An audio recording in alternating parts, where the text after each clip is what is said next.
In the autumn of the year 2000, a brilliant cultural anthropologist and her photographer husband drove into the Great Smoky Mountains National Park to document the last vestiges of Appalachian folklore and vanished into a story of their own. Dr. Evelyn Freeman disappeared during a day hike, leaving behind only the harrowing account of her husband, Caleb Rhodes, who told authorities he had lost her in a sudden, impenetrable fog. With no other witnesses and no evidence to the contrary, the official narrative became one of tragic accident, a cautionary tale of the park's treacherous and unpredictable weather. For 5 years, that was the accepted truth, a cold case that left a grieving family with an unbearable, formless loss. The mountains, having offered up a story of mist and confusion, fell silent. Then, in the fall of 2005, 2 rock climbers exploring a remote, unforgiving crevice far from any marked trail found a flash of color snagged on the rock. It was a bright red jacket, weathered by time but stained with a large, dark patch of old blood. This single, preserved object, brought forth from the dark fissures of the mountain, would shred the 5-year-old narrative of a tragic accident. It would become a forensic Rosetta Stone, its fibers holding microscopic secrets of violence and of a place Evelyn Freeman should never have been, that would force investigators to confront the chilling possibility that the only witness to the tragedy was also the architect of the crime. Before I begin, thank you for watching.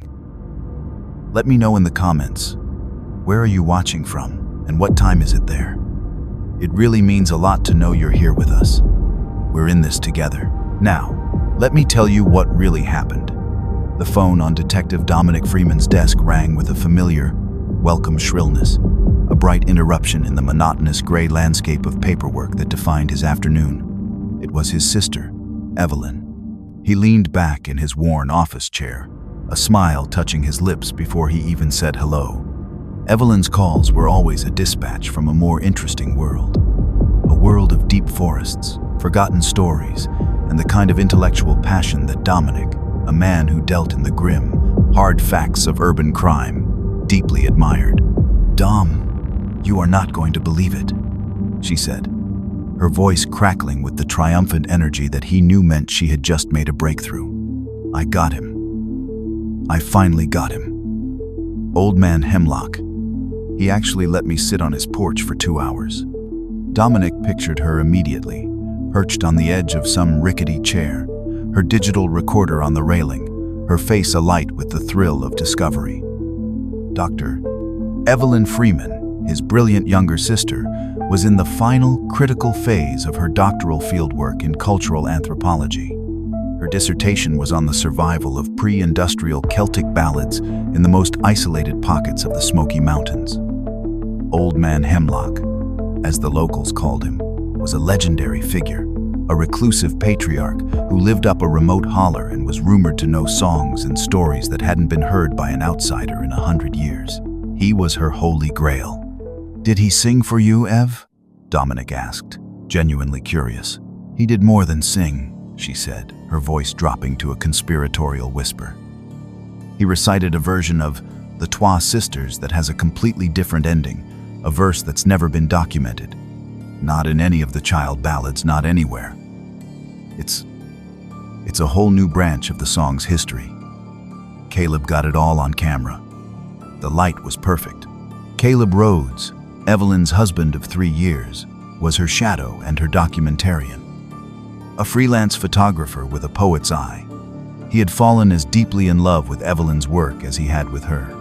He accompanied her on these research trips, his camera capturing the haunted, soulful faces of her subjects and the sublime, often intimidating, beauty of the landscapes they inhabited. To Dominic, they were a perfect, symbiotic pair, their intellectual and emotional lives woven together as tightly as a mountain ballad. "That's incredible, Ev. I'm proud of you," he said. And he meant it. He was a man who saw the worst of humanity every day. His sister's work, her passion for preserving the best of it, was a source of profound, quiet pride for him. "We're going to celebrate," she said. "There's a trail near here that leads up to a bald with a 360 view. We're going to hike up, watch the sunset, and then head back to the motel. We'll be on the road home tomorrow. I can't wait to show you the footage. Just be careful, he said, the detective in him, the older brother, always surfacing. That weather can turn on a dime up there. Always careful, she laughed, a sound like wind chimes. I love you, Dom. Love you too, Ev. See you tomorrow. He hung up the phone with a feeling of warmth, the echo of her success brightening the grim reality of his own paperwork. He turned back to a file detailing a convenience store robbery, the vibrant world of his sister's research fading back into the gray tones of his own. The second call came 8 hours later, just after midnight. Dominic was asleep, and the shrill ring of the phone tore him from a deep, dreamless state. He fumbled for the receiver, his heart pounding with the pre-dawn adrenaline that every cop knows, the certainty that a call at this hour is never good news. It was Caleb. But it was a Caleb he had never heard before. His voice was a raw, broken thing, a sound shredded by panic and disbelief. Dom, oh God, Dom. She's gone. Dominic was instantly, coldly awake. Caleb, what are you talking about? Slow down. Where are you? At the trailhead. We were on the trail, he stammered, his words punctuated by ragged, gasping breaths. The fog, it came out of nowhere. 1 minute she was right behind me, the next, just white. I couldn't see anything. I called her name. I screamed her name. There was no answer, just silence. I've been stumbling around for hours. I don't know where she is. She's gone, Dom. Evelyn's gone. Dominic's blood went cold.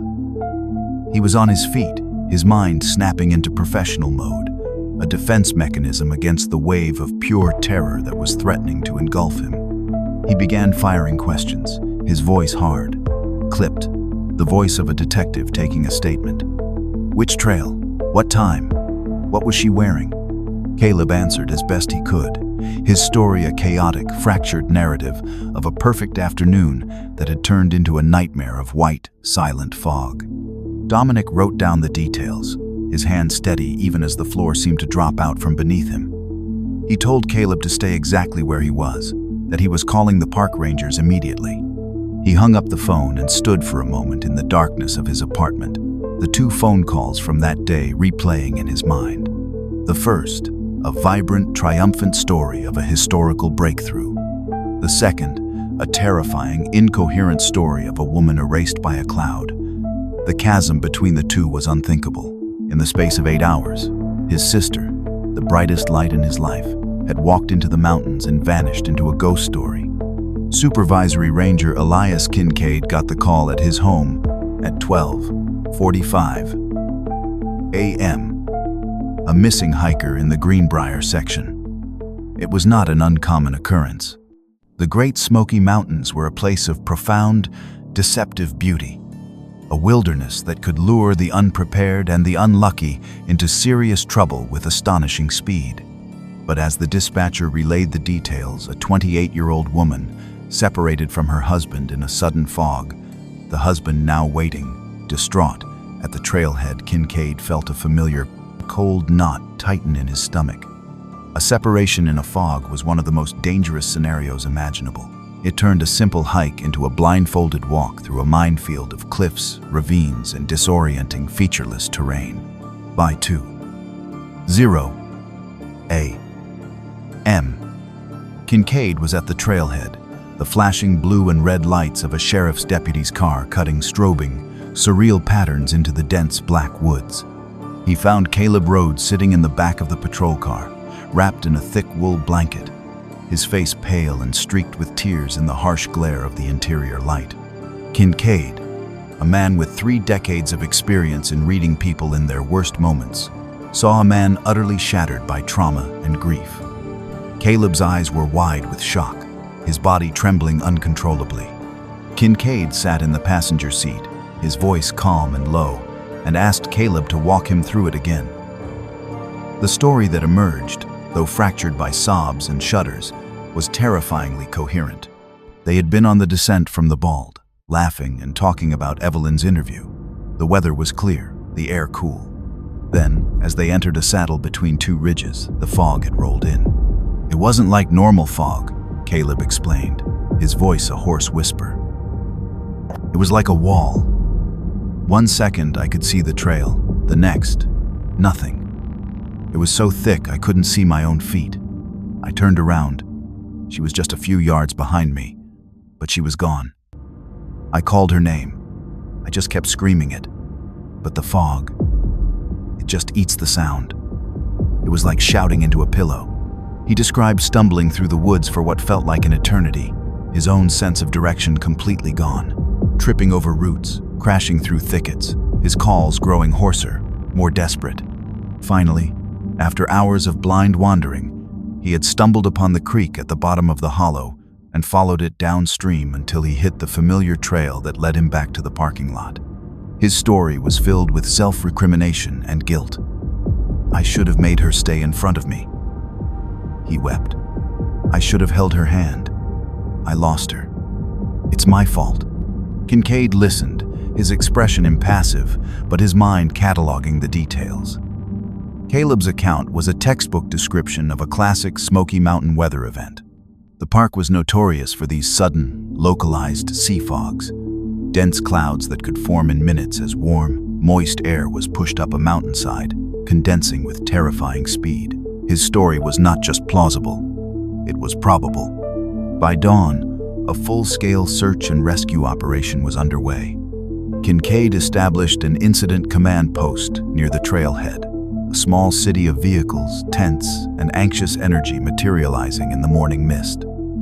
He deployed his teams with practiced efficiency. Ground pounders, teams of rangers, and experienced volunteers began a grid search of the area where Caleb believed he and Evelyn had been separated. K9 units were brought in, but the thick, wet conditions and the swirling air currents made scenting almost impossible. A helicopter was requested, but it was useless, grounded by the same low cloud ceiling that had caused the incident in the first place. The search was a grueling, frustrating battle against an uncooperative wilderness. The terrain was a brutal mix of steep slopes, slick rocks, and dense rhododendron hells that could conceal a person just a few feet from a searcher's eyes.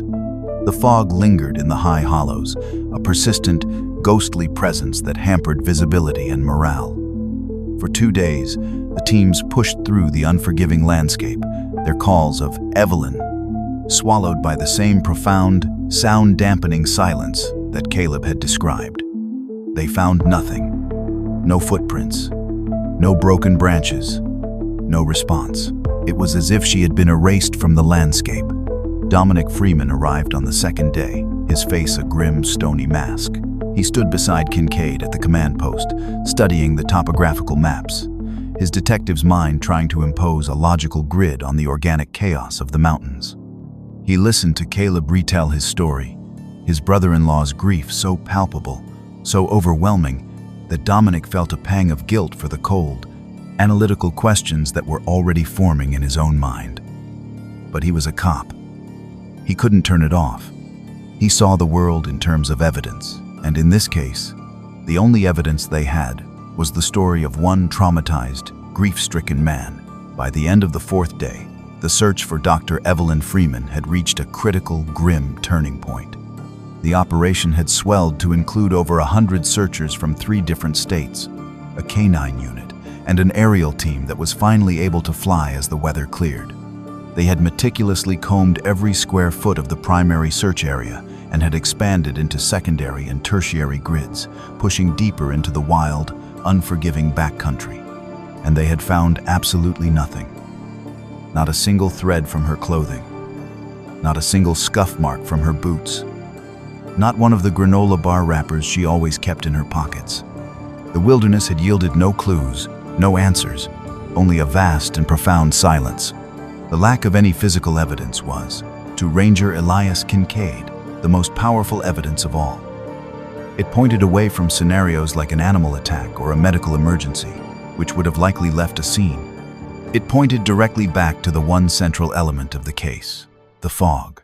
A person who becomes disoriented in a dense fog and wanders off a trail does not leave a neat, linear path of clues. They move erratically, often in circles, leaving a chaotic and virtually untraceable trail that is quickly erased by the forest floor. On the evening of the 5th day, Kincaid made the difficult decision to call a meeting with Evelyn Freeman and Caleb Rhodes. The three men gathered in the quiet of the command tent, the bustling energy of the search having given way to a somber, weary routine. The large map on the wall was now a dense tapestry of colored lines and grids, a visual testament to the thousands of man-hours that had been poured into the mountains. "Gentlemen," Kincaid began, his voice low and heavy, "we have saturated this area with every resource at our disposal. We have followed every possible lead, and we have found no sign of Evelyn." He let the hard truth hang in the air for a moment. "At this point, we have to proceed based on the highest probability scenario. And that scenario is built around the weather event that occurred on the day she disappeared." He turned to Caleb, his expression one of deep sympathy. "Caleb, your account of the fog is consistent with hundreds of other incidents we've seen in this park.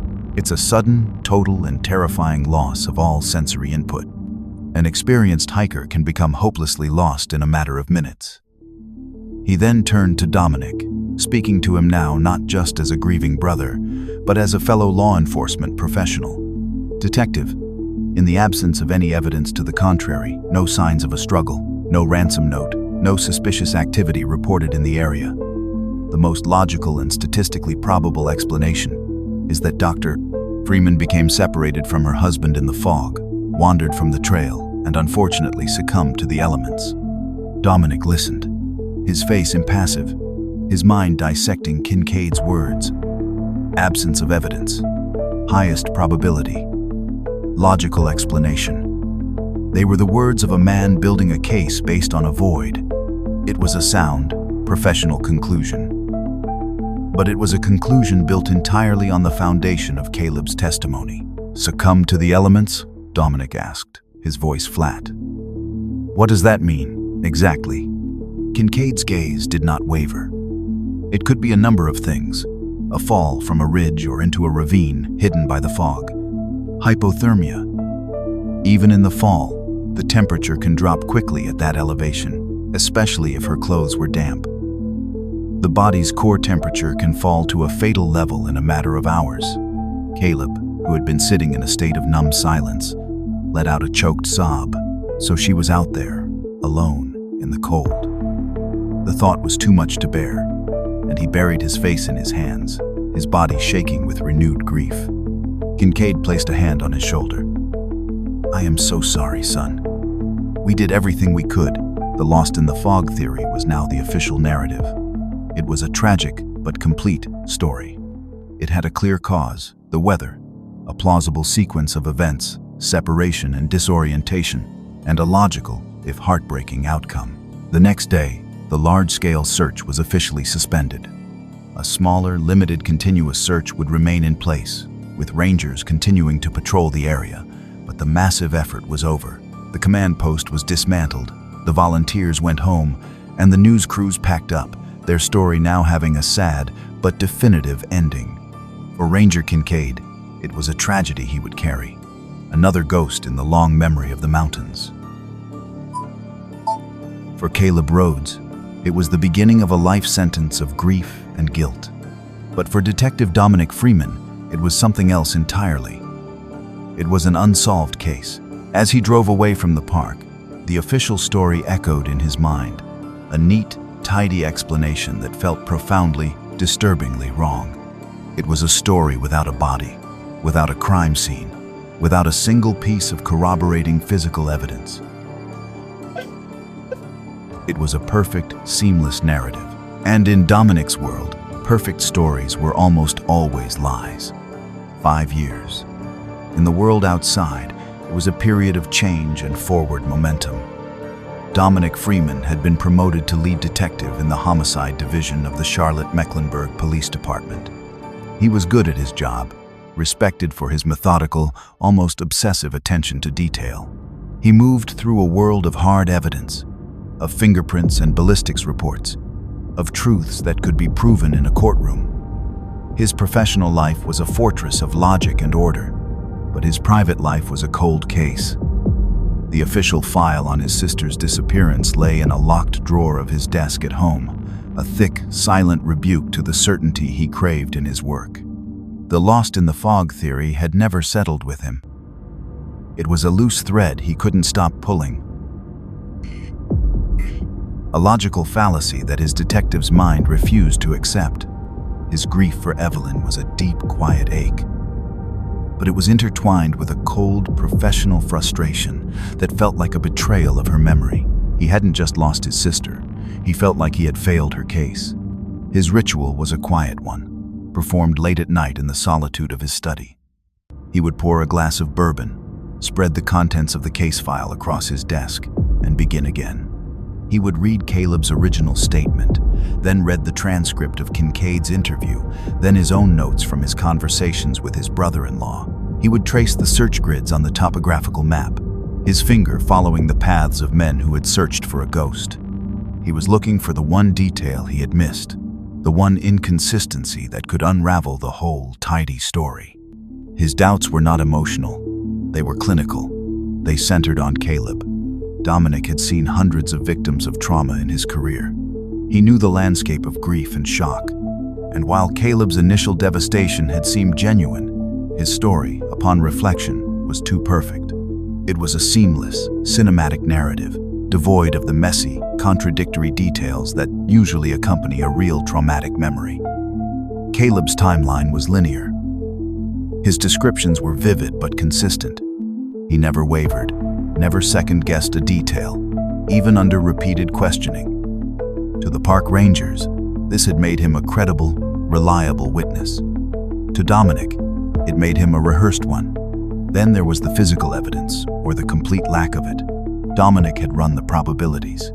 For a person to vanish so completely, without leaving a single fiber, a single footprint, a single trace, was a statistical anomaly. The search had been massive. The area had been scoured, yet nothing.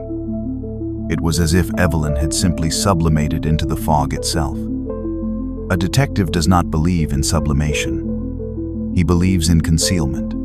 His relationship with Caleb over the 5 years had become a strained, painful exercise in diplomacy. Caleb had moved away from Chapel Hill a year after Evelyn's disappearance, relocating to the West Coast, citing the need for a fresh start. He had become a vocal advocate for wilderness safety, occasionally giving interviews about the dangers of the Smokies. His story of loss and survival becoming a part of his public identity. He always spoke of Evelyn with a profound, heartbreaking reverence. When Dominic would call, his questions cloaked in the guise of a grieving brother-in-law, Caleb was always patient, always willing to go over the story one more time. But Dominic could feel a wall between them, a carefully constructed barrier that he could never quite breach. Dominic's obsession was a quiet one, unknown to his colleagues and even to his own family, who had long ago accepted the official story as a painful but necessary closure. They saw his continued questions as a refusal to let go, a manifestation of his grief. They didn't understand that it was the detective in him, not the brother, that could not rest. He was haunted by a professional failure. The case had been closed based on a single, uncorroborated eyewitness account. An account that had too many hallmarks of a constructed narrative. He would sit in his study late at night, the bourbon warm in his hand, and stare at the photograph of Evelyn on his desk, the one he kept from her last email, her face so alive, so full of passion and intelligence. He had failed to protect her in life, and he felt he was failing to protect her in death, allowing a false story to become her official history.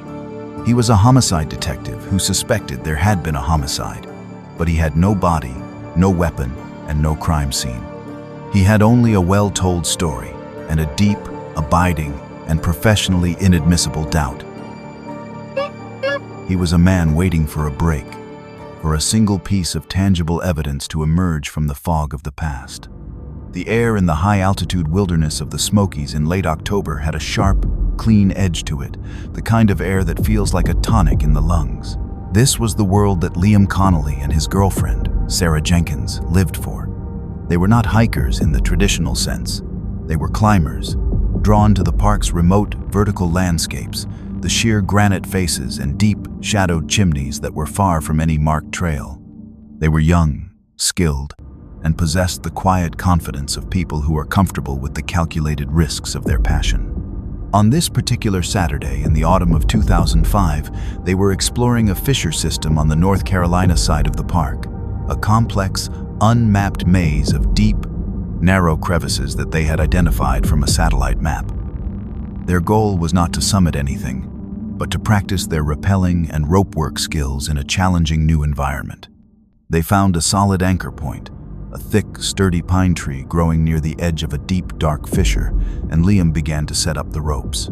He was meticulous, double-checking every knot, every carabiner. Sarah, already in her harness, peered over the edge. The crevice was a black, vertical slash in the earth, no more than 4 feet wide at the top, its depth impossible to gauge from their vantage point. "Looks spooky down there," she said with a grin. "That's the point," Liam replied, feeding the rope through his rappel device. "Ready?" She gave him a thumbs up, and he began his descent, leaning back over the edge. His feet braced against the rock face as he slowly lowered himself into the cool, dark air of the fissure. He dropped about 40 feet, his headlamp cutting a bright dancing circle on the narrow rock walls. The world of sun and sky vanished, replaced by a silent, subterranean world of damp stone and deep shadow. He landed softly on a narrow ledge and unclipped from the rope. "Off rope," he called up to Sarah, his voice echoing slightly in the enclosed space. He took a moment, his eyes adjusting to the gloom, and began to scan the rock around him with his light. He was looking for potential roots, for handholds and footholds. The rock was slick with moisture in places, covered in a thin green film of algae. He shone his light downwards into the deeper darkness of the crevice below his ledge. The beam caught on something. It was a flash of color, a patch of brilliant, insistent red, about 15 feet below him. It was a color that had no business being in this subterranean world of grays, browns, and greens. It was snagged on a sharp, jutting piece of rock, like a flag planted on a forgotten outpost. His first thought was that it was a piece of modern climbing gear, maybe a sling or a piece of a backpack dropped by a previous party. But as he looked closer, he realized it was fabric. A lot of fabric. It looked like a jacket. "Hey, Sarah, you see this?" he called up, pointing his light at the red object. Sarah, now rappelling down to join him, paused her descent. "Whoa, what is that?" "Looks like a jacket," Liam said. "Someone must have dropped it." When Sarah reached the ledge, they both stared down at the object. It was strangely compelling. It wasn't just a piece of trash. It was a significant piece of gear, and its location was baffling. No casual hiker would ever come this way. To get here required ropes, skill, and a specific, adventurous intent. And climbers, who were meticulous about their gear and the environment, were unlikely to just abandon a jacket. "We should probably get it," Sarah said, voicing the unspoken thought between them. "Leave no trace, right?" Getting to it was a challenge. Liam had to set up a new, temporary anchor on their ledge and lower himself further into the tapering darkness of the crevice. The space was tight, claustrophobic. As he got closer, he could see the jacket more clearly. It was a woman's hiking jacket, made of a synthetic, waterproof material. It was weathered, faded in places, but the red was still vibrant. It was snagged hard on a sharp flake of granite, held fast against the rock. He reached out and tugged at it. The fabric was stiff with age and moisture. As he pulled, a section of the jacket came free, and he saw it. The front of the jacket was covered in a large, dark, almost black stain. The stain was stiff, the fabric matted and thick. Even in the dim light of his headlamp, its nature was unmistakable. It was old, dried blood. A cold shock went through Liam. This was not a lost piece of gear. This was evidence. This was part of a story. A terrible story. He suddenly felt like an intruder, a desecrator of a long-hidden tomb. He carefully worked the rest of the jacket free from the rock. It was heavier than it should have been, stiff and unforgiving. He clipped it to his harness and ascended back to the ledge where Sarah was waiting, her face pale in the glow of her own headlamp. He didn't have to say anything. She saw the dark stain, and she understood. Their adventurous afternoon had just taken a dark, serious turn. They abandoned their climbing plans for the day. The ascent out of the crevice felt different. The ropes not a source of exhilaration, but an escape route. They hauled the jacket out into the sunlight, where the stain was even more stark and horrifying against the bright red fabric. They carefully folded it, placed it in a separate, empty dry bag to isolate it from their other gear, and began the long, somber hike back to their car. They had gone into the mountains seeking adventure and had found a ghost. The call from the park's dispatch reached Supervisory Ranger Elias Kincaid as he was finishing up his paperwork for the day. The report was unusual, specific enough to command his immediate attention. 2 climbers had found a woman's red jacket, heavily bloodstained, in a remote fissure in the park's backcountry. Kincaid, a man whose memory was a long, detailed archive of the park's tragedies, felt a familiar, cold ghost stir. A red jacket, a missing woman, a case that had haunted him with its lack of resolution. He walked to the massive, fireproof filing cabinets that held the district's cold case files. He didn't need to look at the label. His hand went straight to the thick, heavy binder for the Freeman disappearance of 2000. He opened it, and there on the first page, in the typed description of the clothing Evelyn Freeman was last seen wearing, were the words, "Bright red, hooded, waterproof shell jacket. Have a ranger meet the climbers at the trailhead." Kincaid said into his phone, his voice suddenly hard with a new, urgent purpose. "Secure the jacket, bag it, tag it, and nobody touches it until I get there." The case that had been dormant for 5 years was, with the discovery of a single piece of clothing, instantly and violently reawakened. Kincaid drove to the ranger station, his mind racing, replaying the details of the original investigation. He remembered the distraught husband, Caleb Rhodes, his story so convincing, so perfectly aligned with the unpredictable nature of the mountains. He remembered the fruitless search, the complete absence of evidence, the logical but unsatisfying conclusion of an accidental death. He had closed the case based on a story. Now, for the first time, he had a fact, a hard, physical, blood-stained fact. When he saw the jacket for himself, laid out on a sterile evidence table, the sight sent a chill through him. The bloodstain was massive, covering much of the chest and abdomen. This was not the result of a simple slip and fall. This was the result of significant, violent trauma. He had been wrong, terribly, fundamentally wrong. The story he had believed for 5 years was a lie. His first call was to the Tennessee Bureau of Investigation. This was no longer a Park Service matter. This was a potential homicide. His second call was to Detective Dominic Freeman in Charlotte. He had spoken to Dominic many times in the years since the disappearance. The detective's quiet, persistent questions, a constant reminder of the case's unsatisfactory end. Dominic answered on the second ring. "Kincaid," he said, his voice flat, recognizing the number. "Dominic," Kincaid said, foregoing any preamble. "We found something. A hiker's jacket. Red. It was found in a deep crevice on the North Carolina side. There's a significant amount of blood on it. We believe it's Evelyn's." There was a long, profound silence on the other end of the line. Dominic had been waiting for this call for 1,825 days. He had played this moment out in his mind 1,000 times. He had imagined a bone fragment, a piece of gear, some small sign. He had never imagined this. "I'm on my way," he said, his voice a low, controlled whisper. The sound of a man whose deepest, darkest suspicions had just been given a physical form. The case was officially reopened as a suspicious death investigation. The red jacket was carefully packaged and transported under armed guard to the TBI State Crime Lab in Nashville. It was now the single most important piece of evidence in a 5-year-old mystery. Kincaid's final call was to Caleb Rhodes in California. It was a difficult, awkward conversation. Caleb reacted with what sounded like stunned, horrified grief. He broke down on the phone, his sobs racking and raw. He asked 1,000 questions. Where was it found? How did it get there? Was it really hers? Kincaid answered as best he could, his own guilt a heavy weight in his chest. He was speaking to a man he had once consoled, a man whose story he had validated. Now, he was speaking to a man who was either the luckiest survivor of a brutal attack or the most convincing liar he had ever met. The discovery of the jacket had not just reopened a case, it had redrawn the lines of trust and suspicion, turning a tragic memory into a live, dangerous, and uncertain investigation.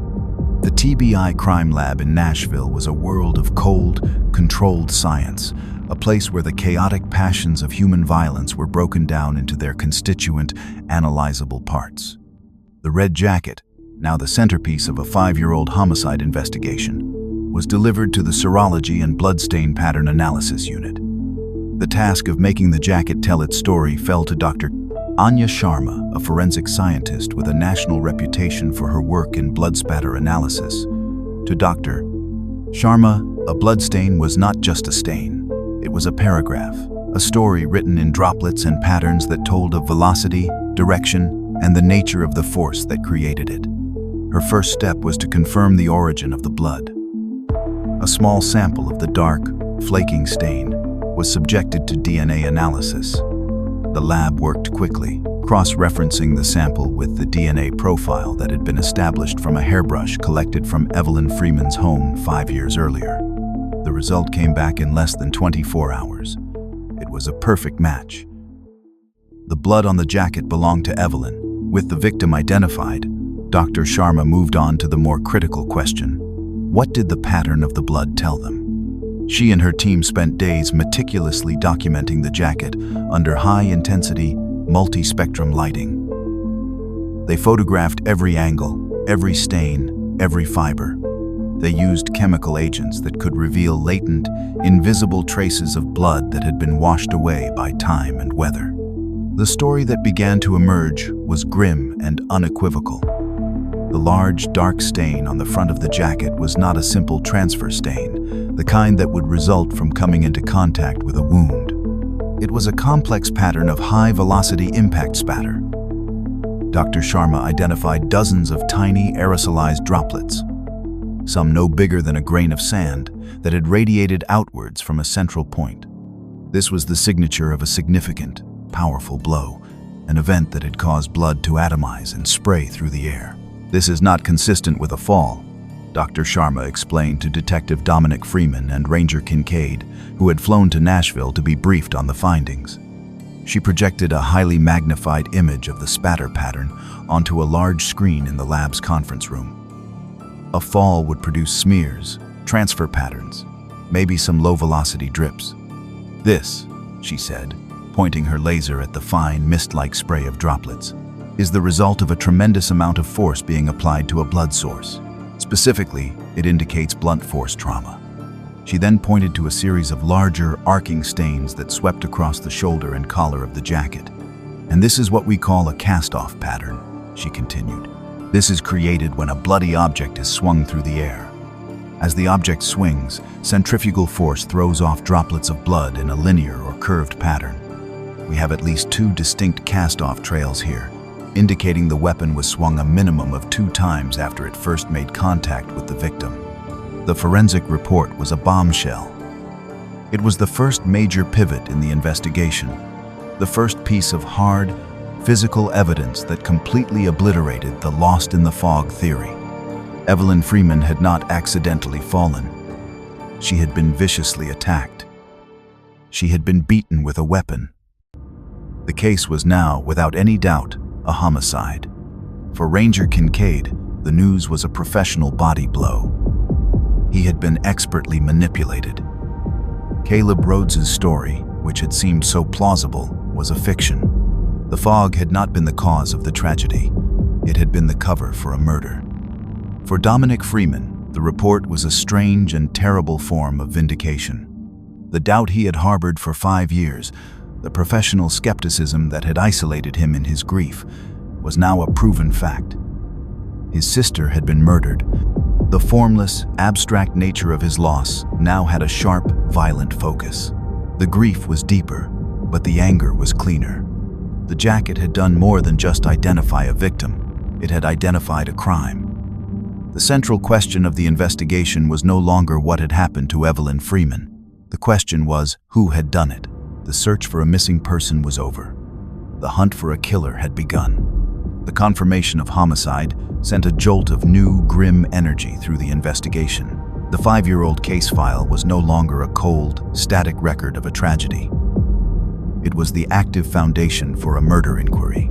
Detective Dominic Freeman and Ranger Elias Kincaid, now working as unofficial partners, established a new command post at the park's headquarters, the same place where the original, flawed investigation had been run. The old topographical maps were put back up on the walls, but this time, they were not looking for a lost hiker.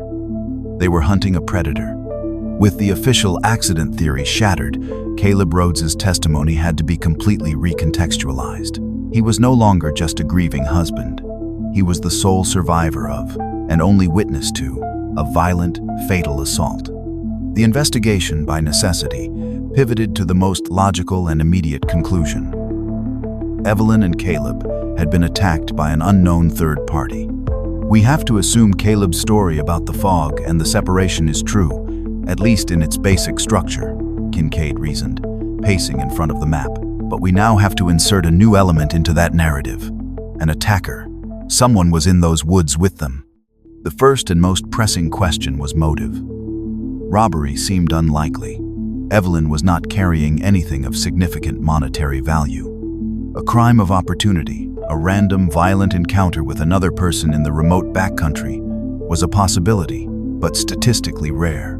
The most probable motive, they concluded, was that Evelyn and Caleb had stumbled upon something they weren't supposed to see. Dominic's mind immediately went to his last conversation with his sister. The interview, he said, his voice tight. She had just completed an interview with a man the locals called Old Man Hemlock. She said he was a recluse, that it was a major breakthrough for her research. She was killed on the same day she spoke to him. The name sent a ripple of recognition through Ranger Kincaid and the other local law enforcement officers who had been brought in on the renewed case. The man's real name was Silas Blackwood, and he was a local legend, a figure of fear and folklore himself. He lived in a dilapidated cabin up a remote, almost inaccessible hollow, miles from any paved road. He was known to be fiercely territorial, deeply suspicious of outsiders, and had a reputation for a volatile temper. There were old, unconfirmed rumors in the county linking him to a bar fight decades ago that had nearly turned deadly. He was, in short, a perfect suspect. The location of the jacket's discovery only strengthened the theory. The crevice where the climbers had found it was less than 2 miles from Blackwood's property, in a rugged, pathless area that he would have known like the back of his hand. The new theory of the crime began to form. A narrative that incorporated both Caleb's original story and the new forensic evidence.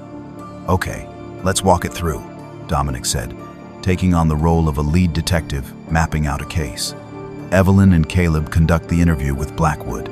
Maybe it goes badly. Maybe he reveals something he shouldn't have and regrets it. Or maybe he just doesn't like having them on his land.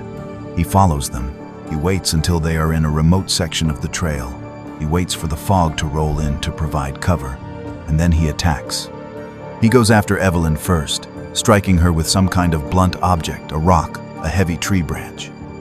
Kincaid continued, picking up the thread. Caleb, hearing the commotion, panics in the dense fog and runs. He doesn't see the attack clearly. He just knows something terrible is happening. He runs blindly and eventually finds his way out. His memory of the event fractured and confused by the trauma and the disorientation of the fog. It would explain why his story seemed so genuine. He was telling the truth as he remembered it. The theory was compelling. It accounted for the location, the timing, the violence, and it kept Caleb in the role of a victim, a man who had been lucky to escape with his life. It was a clean, logical, and prosecutable narrative.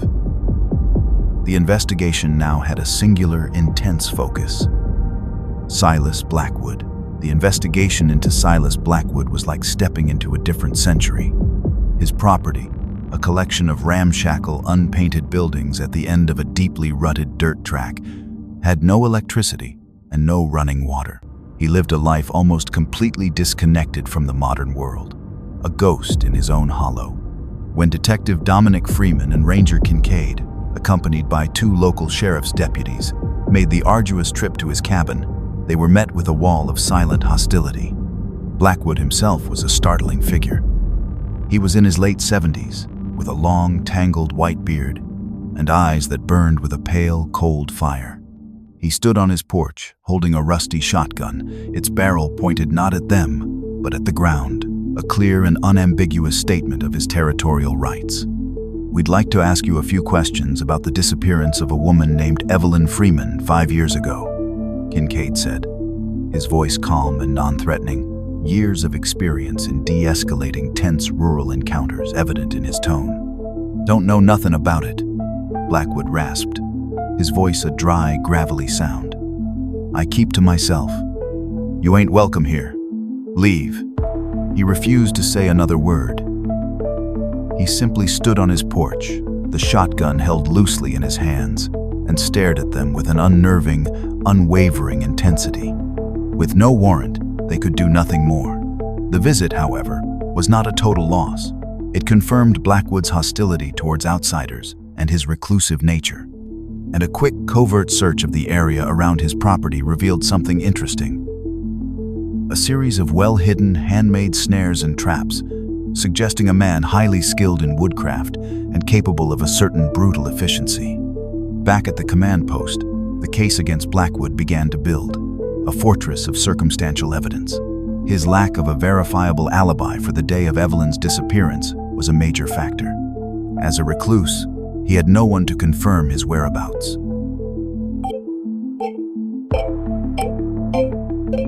His known violent temper, documented in old informal police logs from decades past, established a capacity for violence. His property's proximity to the crevice where the jacket was found provided a geographic link. The investigative team delved into his history, interviewing the few people in the nearby town who had any dealings with him. They heard stories of him chasing off hunters with his shotgun, of him threatening a survey crew that had strayed onto his land, of his deep-seated paranoia about the government and the national park. A picture emerged of a man who was not just a hermit, but a volatile and potentially dangerous individual who viewed any intrusion as a profound threat. Evelyn Freeman found himself in a strange and uncomfortable position. The detective in him saw Silas Blackwood as a textbook prime suspect. The evidence, though circumstantial, was compelling. A prosecutor could build a strong case around it. But the brother in him felt a nagging, persistent unease. It was too neat. It was another tidy story, just like the first one. He had traded a story about a fog for a story about a mountain monster. He called Caleb in California to update him on the new developments. He told him about Blackwood, about the proximity of his cabin, about his violent reputation. "We think he's the one, Caleb," Dominic said. "We think he's the man who attacked you and Evelyn." On the other end of the line, there was a long pause, followed by a sound that could have been a sob. "Oh my God," Caleb whispered. "An attack. I don't remember an attack. It's all just the fog. But maybe that's why I can't remember. Maybe my mind just blocked it out. It was so terrifying." Caleb's reaction was exactly what a victim of severe trauma would say.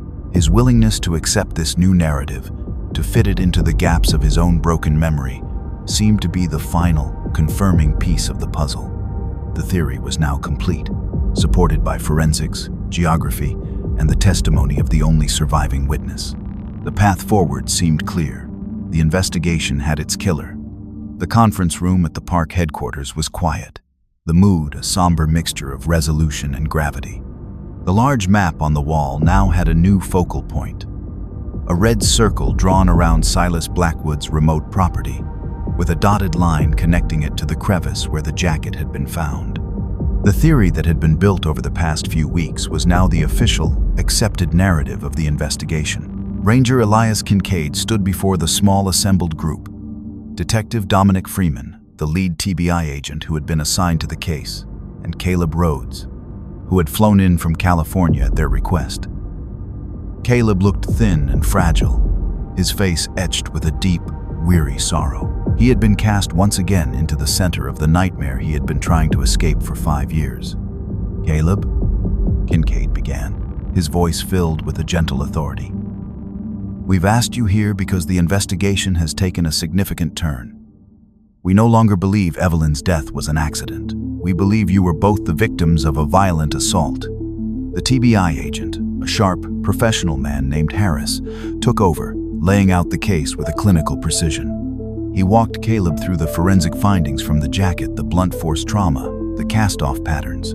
He showed him the geographical analysis, the proximity of Blackwood's cabin to the crime scene. He detailed Blackwood's history of hostility and his lack of an alibi. "Our theory of the crime is this," Agent Harris stated, his eyes fixed on Caleb. "After you and Evelyn completed your interview with Mr. Kahn, Blackwood, for reasons we may never know, decided to follow you. He was a skilled woodsman. You would never have known he was there. He waited for an opportunity, for the terrain and the weather to give him an advantage. When the fog rolled in, he made his move." Harris paused, letting the weight of his words sink in. "He attacked Evelyn from behind. The evidence on the jacket suggests a sudden, brutal assault. We believe that in the chaos and the dense fog, you were separated. You heard the commotion, you heard your wife cry out, and then silence. Your reaction to run, to become disoriented, to have a fractured, incomplete memory of the event is a classic, textbook response to extreme trauma. Your mind, in an act of self-preservation, blocked out the full horror of what you witnessed." Caleb listened, his face a mask of dawning horror and confusion. He shook his head slowly, his hands trembling. "An attack?" he whispered. "But I don't remember seeing anyone. I just remember the fog." And her voice. "And then nothing. That's what trauma does, Caleb," Kincaid said softly, stepping back in.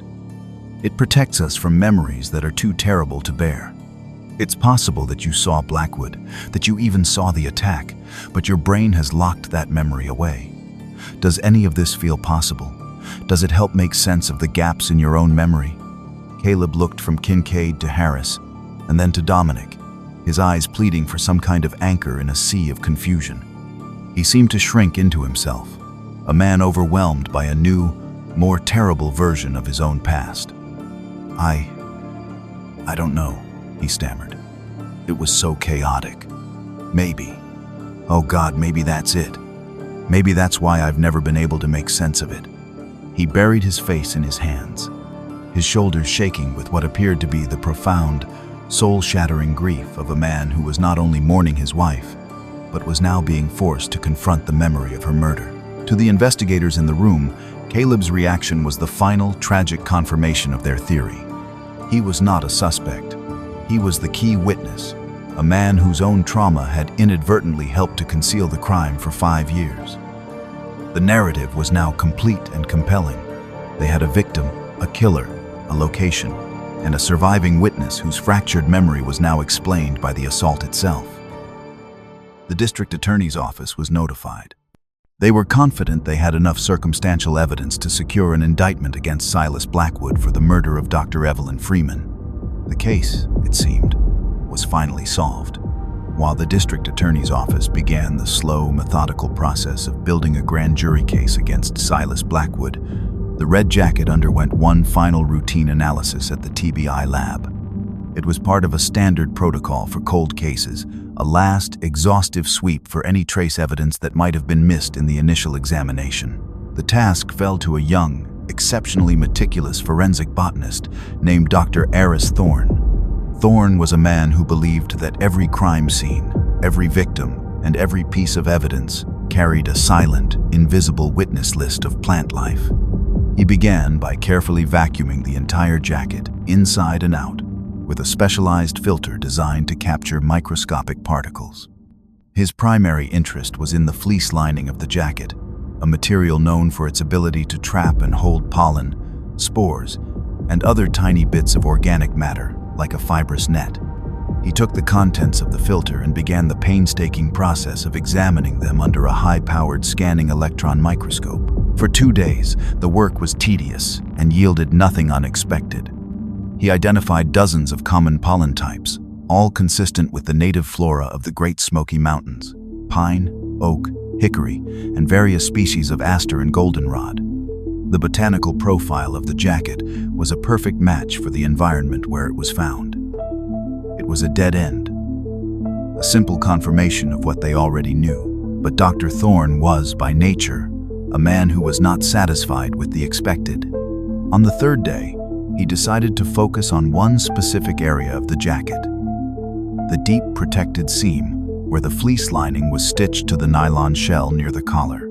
It was a place that would have been shielded from the elements, a tiny, protected pocket where the oldest, original trace evidence might still be hiding. He carefully scraped the contents of the seam and prepared a new slide.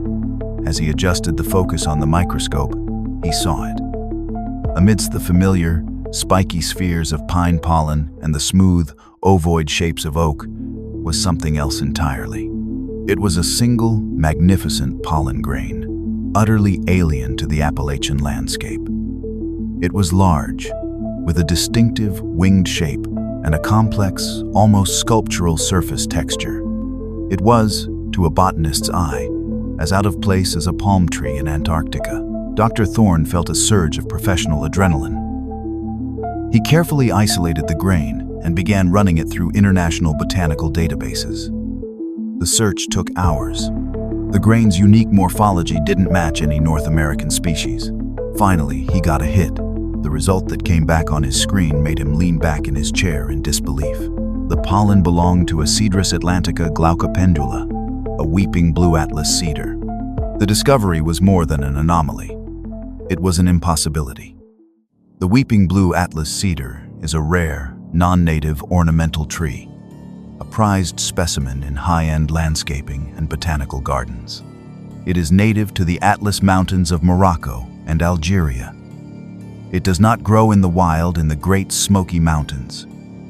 It does not grow anywhere near the remote, undeveloped hollow where Silas Blackwood lived. It is a tree that grows in a carefully cultivated suburban environment. Dr. Thorne immediately understood the staggering implication of his find. The red jacket, at the time of the violent, blood-spattering event, had been in the immediate vicinity of a rare, exotic landscaping tree. The entire theory of the crime, the carefully constructed narrative of an attack in the remote wilderness by a mountain recluse, was now contradicted by a single, microscopic grain of pollen. He prepared his report with a surgeon's precision. He detailed the identification of the pollen, its non-native origin, and its horticultural significance. He concluded with a single, devastating sentence. The botanical evidence present on the interior lining of the jacket is fundamentally inconsistent with the environmental profile of the location where the jacket was discovered. The report landed on Agent Harris's desk like a grenade. The case that had seemed so neatly solved just days before had just been blown to pieces. The prime suspect, Silas Blackwood, was almost certainly innocent. The crime had not happened in the deep woods of the Smokies. The pollen proved, with a certainty that defied all previous logic, that the attack on Evelyn Freeman had happened somewhere else entirely. The entire investigation had been a wild goose chase, a misdirection built on a flawless, terrifying lie. The hunt for the killer had to start again, from scratch. And this time, they were not looking for a mountain monster. They were looking for a man with a beautiful garden. The discovery of the weeping blue atlas cedar pollen sent the investigation into a state of chaotic, frantic reevaluation. The case against Silas Blackwood was instantly dropped. The entire narrative, so carefully constructed, had been a fiction. Agent Harris and Detective Dominic Freeman were now faced with a staggering new reality. The murder of Evelyn Freeman had not taken place in the wilderness. It had been a domestic crime, staged to look like a wilderness accident. The focus of the investigation turned with whiplash-inducing speed from the mountains of North Carolina to the manicured suburbs of Chapel Hill. The new mission was no longer a manhunt. It was a search for a single, specific tree. The task was a logistical nightmare. The team began a desperate, painstaking search of public records, trying to find the source of the rare pollen. They pulled landscaping permits, nursery sales records, and property tax documents from the late 1990s for the entire Chapel Hill area. They were looking for any mention of a Cedrus atlantica, glauca pendula, a name that meant nothing to most people but had become the Rosetta Stone of their case. They cross-referenced the records with lists of local garden club members and subscribers to horticultural magazines. For weeks, the search was fruitless. The records were incomplete, the trail cold. Dominic felt a growing sense of despair. The truth had been so close, only to be revealed as another, more sophisticated lie. He was back to where he started. But now the primary suspect was the one person he had tried so hard to exclude from his theories. His brother-in-law, Caleb Rhodes, the man whose grief he had witnessed, whose trauma he had tried to understand. The break came from an old, retired landscape architect who had worked extensively in the Chapel Hill area. The investigators showed him a photo of the tree, and he recognized it instantly. "Oh, the weeping blue," he said. "Magnificent specimen. I remember the fellow who bought it. Very particular he was. An amateur gardener, but a serious one. A photographer, I think. Lived in that new development over by the university." He couldn't remember the name, but he remembered the house. Armed with the location, the investigators pulled the property records. The address, a beautiful, modern home on a quiet, tree-lined street, had been sold twice in the past 5 years. But the records showed that in the year 2000, the owner had been Caleb Rhodes. A quiet, unmarked car with Dominic Freeman and Agent Harris drove to the address. From the street, they could see it.